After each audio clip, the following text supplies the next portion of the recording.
அனைவருக்கும் வணக்கம். நான் உங்கள் பொன்வேல் பாண்டியன். இந்த பதிவில் நாம இந்திய தலைமை தகவல் ஆணையர் தொடர்பாக பார்க்கலாம். சரிங்களா? சீஃப் இன்ஃபர்மேஷன் கமிஷன் சொல்லுவாங்க. ஆர்டிஐ சட்டம், ரைட் டு இன்ஃபர்மேஷன் ஆக்ட் 2005 கொண்டு வந்திருந்தாங்க. அதுக்கப்புறம் அக்டோபர் 12, 2005 அன்று இந்த தலைமை தகவல் ஆணையம் அப்படிங்கிற பதவி உருவாக்கப்பட்டது. இதனுடைய முதல் தலைவராக இருந்தவர் பஜாகத் ஹபிபுல்லா அவர்கள். தற்போது 13வது தலைவராக தேர்ந்தெடுக்கப்பட்டவர் யார் அப்படின்னா ராஜ்குமார் கோயல் அவர்கள். இதுக்கு முன்னாடி இந்த பதவியில் இருந்தவர் ஹிராலால் சமாரியா. இந்த சிஐசியின் முதல் பெண் தலைவராக தலைமை தகவல் ஆணையராக இருந்தவர் யார் அப்படின்னா தீபக் சாந்து அவர்கள் 2013ஆம் ஆண்டுல இந்த பதவியை வைத்து பெருமை சேர்த்திருந்தாங்க. சரிங்களா? இந்த தலைமை தகவல் ஆணையரை யார் தேர்ந்தெடுப்பாங்க அப்படின்னு பிரதமர் தலைமையிலான தேர்வு குழு. சரிங்களா?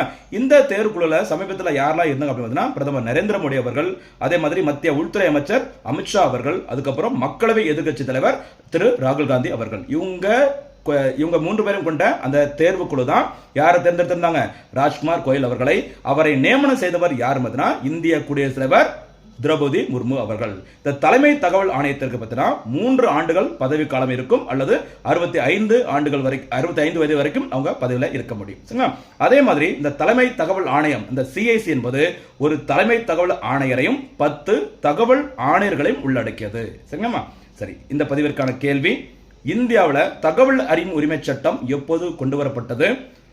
தற்போது தலைமை தகவல் ஆணையராக தேர்ந்தெடுக்கப்பட்டுள்ளவர் யார்? அவர் எத்தனையாவது தலைமை தகவல் ஆணையர்? அதே மாதிரி கூடுதல் செய்தி, இந்திய முதல் விமன் சிஐசி யார் அப்படிங்கிறத மறக்காம கமெண்ட்ல சொல்லுங்க.